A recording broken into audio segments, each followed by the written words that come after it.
नमस्कार friends, GK bucket study 2 पर आप सभी का हार्दिक स्वागत है। और आज से हम प्रैक्टिस सेट को देखने वाले हैं क्योंकि अब एग्ज़ाम का समय नज़दीक आ रहा है और निश्चित रूप से आपको इसके लिए तैयार होना है। तो हमारी यह सीरीज इसी प्रकार चलेगी आने वाले दिनों में और बहुत सारे महत्वपूर्ण प्रश्नों को देखेंगे और देखेंगे कि किस प्रकार से हमारी तैयारी हुई है। हमारी इस प्रैक्टिस सेट की श्रृंखला में सामान्य अध्ययन से संबंधित महत्वपूर्ण प्रश्नों को शामिल किया गया है। इसके अलावा आपको बता दूं कि वन लाइनर फॉर्मेट के रूप में भारतीय इतिहास, भूगोल, भारत का संविधान, पर्यावरण से संबंधित महत्वपूर्ण वीडियो पूर्व में अपलोड किए जा चुके हैं। तो वह भी एग्जाम के पहले आप चाहें तो रिवीजन कर सकते हैं। बहुत ही कम समय में बहुत ही अच्छा रिवीजन उन वीडियो के माध्यम से हो सकता है। और इसके अलावा उन सारे वीडियो की PDF बुक भी लॉन्च हो चुकी है।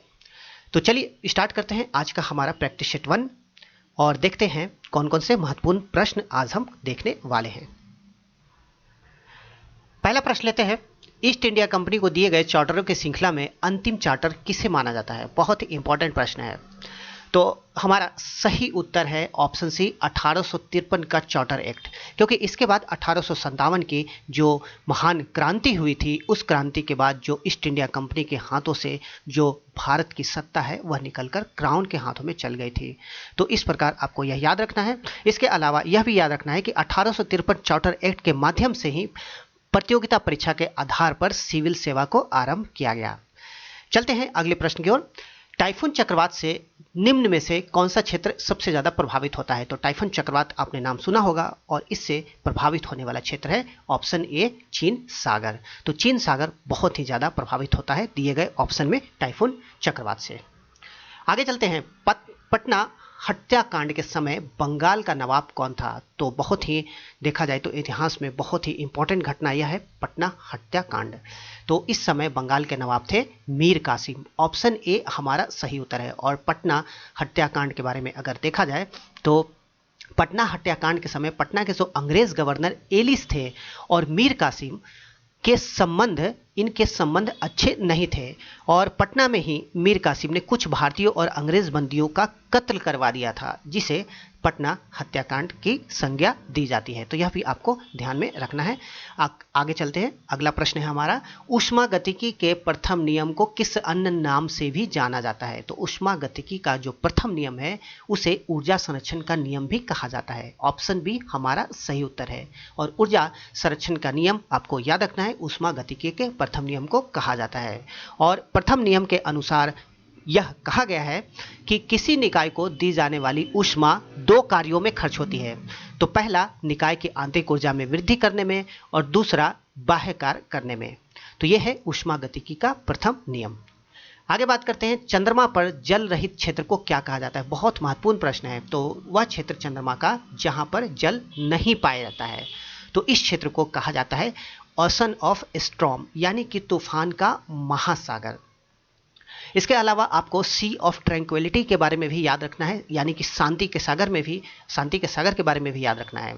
तो चंद्रमा का वह भाग जो हमेशा अंधकार में डूबा रहता है उसे शांति का सागर यानी कि सी ऑफ ट्रैंक्विलिटी भी कहा जाता है। तो इस प्रश्न का हमारा सही उत्तर है ओशन ऑफ स्टॉर्म, तूफान का महासागर। और जब शांति के सागर की बात की जाए तो वह है जो क्षेत्र अंधकार में हमेशा डूबा रहता है। नेक्स्ट क्वेश्चन है, किस सिख गुरु ने फारसी में जफरनामा लिखा? तो फारसी में जफरनामा लिखने वाले सिख गुरु थे गुरु गोविंद सिंह। ऑप्शन डी हमारा सही उत्तर है।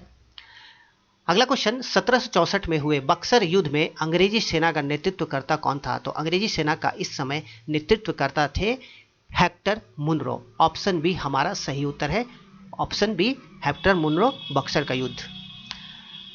नेक्स्ट क्वेश्चन है, किस पीढ़ी के कंप्यूटर से मुख्य इलेक्ट्रॉनिक घटक के रूप में आईसी यानी कि इंटीग्रेटेड सर्किट का उपयोग प्रारंभ हो गया?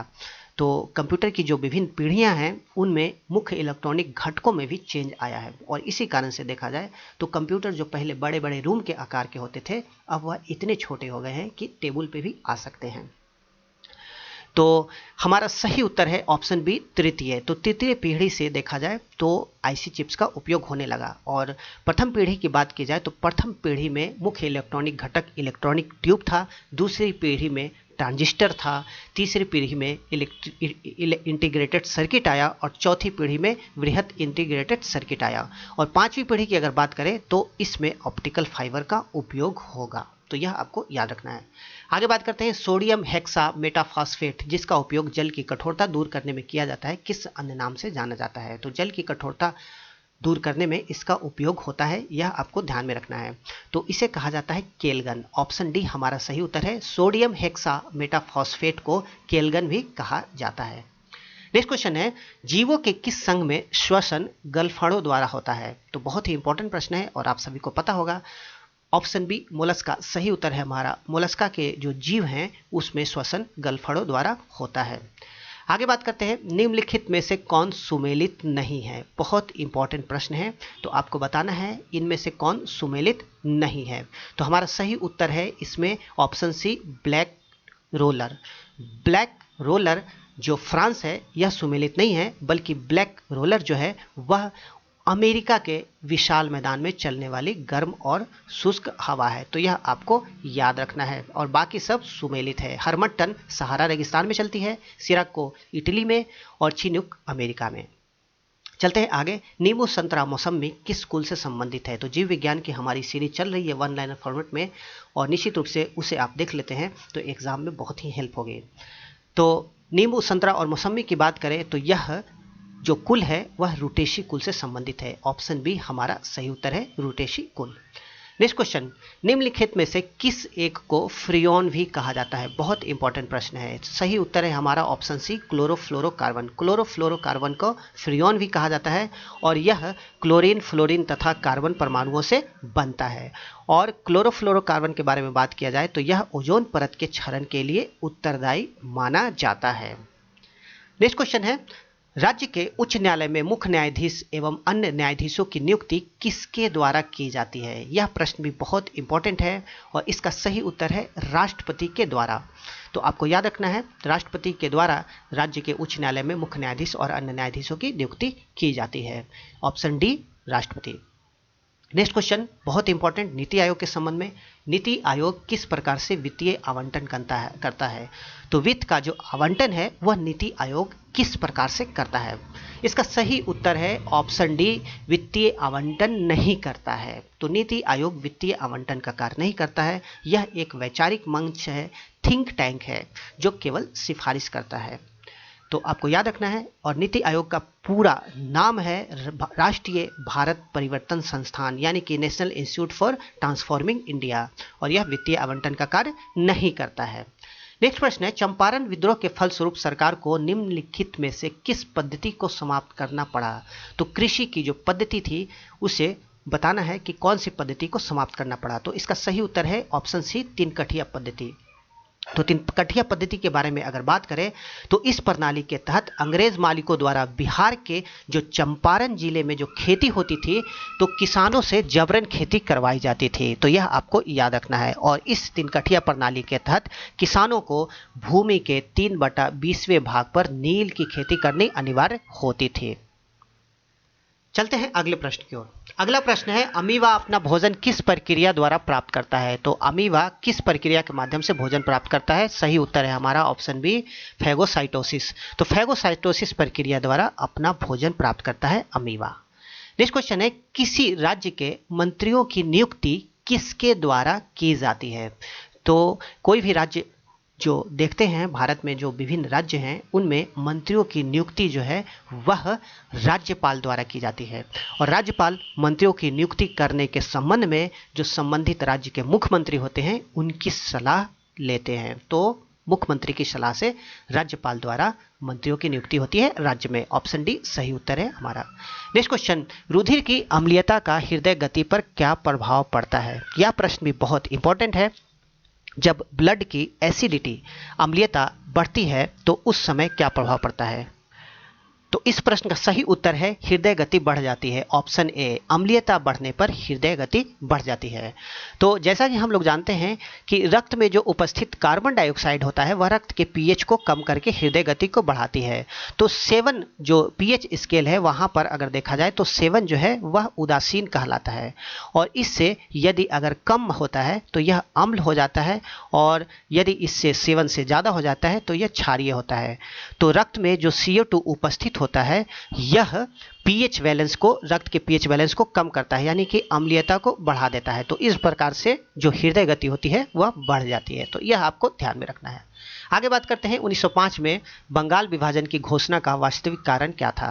तो हालांकि अंग्रेज सरकार द्वारा कहा गया था कि यह प्रशासनिक सुविधा के लिए किया गया है, लेकिन जैसा कि हम जानते हैं कि उस समय बंगाल जो है राष्ट्रीय आंदोलन का बहुत ही बड़ा केंद्र माना जाता था, और इसी को ध्यान में रखते हुए जो अंग्रेज सरकार थी उन्होंने बंगाल में राष्ट्रीय आंदोलन को कमज़ोर करने के लिए बंगाल विभाजन की घोषणा की। तो ऑप्शन डी हमारा सही उत्तर है, बंगाल में राष्ट्रीय आंदोलन को कमज़ोर करना। आगे बात करते हैं गांधी जी का दांडी मार्च निम्नलिखित में से किस आंदोलन से संबंधित था। तो गांधी जी द्वारा जो दांडी मार्च चलाया गया था उसका संबंध सविनय अवज्ञा आंदोलन से था। तो यह प्रश्न भी आपको याद रखना है। आगे बात करते हैं संकरी, गहरी तथा तीव्र ढाल युक्त किनारों वाली नदी घाटी को क्या कहा जाता है। बहुत ही इंपॉर्टेंट प्रश्न है ये, और चित्र देखेंगे तो आपको शायद समझ में आ जाए। तो ऐसे किनारों वाली नदी घाटी को केनियन कहा जाता है। तो सही उत्तर है हमारा ऑप्शन बी केनियन। और सबसे प्रसिद्ध कैनियन की बात करें तो ग्रैंड कैनियन है जो कोलोराडो नदी पर अमेरिका के एरिज़ोना प्रांत में है। तो यह भी आपको ध्यान में रखना है, एग्जाम में सीधा सीधा प्रश्न इससे बनता है। नेक्स्ट क्वेश्चन है विश्व में सबसे अधिक की जाने वाली कृषि कौन सी है। तो सबसे ज़्यादा जो कृषि की जाती है वह है कृषि, ऑप्शन बी स्थानबद्ध कृषि, और इस कृषि में निश्चित स्थान पर अस्थायी रूप से बसकर कृषि की जाती है। तो यह भी आपको ध्यान में रखना है। आगे बात करते हैं समुद्र तल पर कितने डिग्री अक्षांश पर जी का जो परमाणिक मान होता है 9.8 मीटर प्रति सेकंड स्क्वायर होता है। तो यह है हमारा सही उत्तर 45 डिग्री।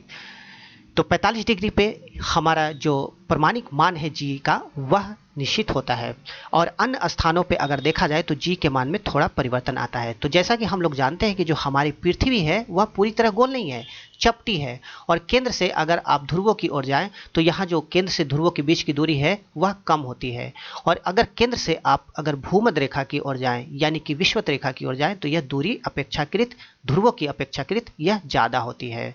तो इस कारण से होता क्या है कि जब हम भूमध्य रेखा पर होते हैं तो जी का मान जो होता है वह कम होता है, ठीक है, और जैसे जैसे भूमध्य रेखा से हम ध्रुवों की ओर जाते हैं तो जी का मान जो है वह बढ़ता जाता है।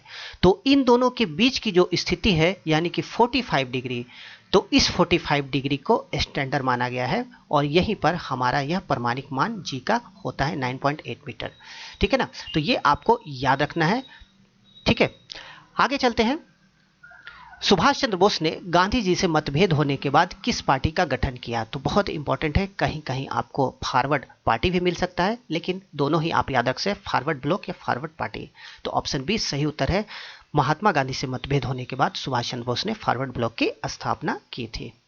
नेक्स्ट क्वेश्चन है मानव शरीर का वह अंग जो मेनिंजेसिस नामक आवरण से घिरा होता है। यह प्रश्न भी बहुत इंपॉर्टेंट है, और यह है मस्तिष्क, ऑप्शन बी सही उत्तर है। मानव का मस्तिष्क जो है मेनिंजेसिस नामक आवरण से घिरा होता है जो 3 स्तरों का बना होता है, त्रिस्तरीय आवरण है ये मेनिंजेस।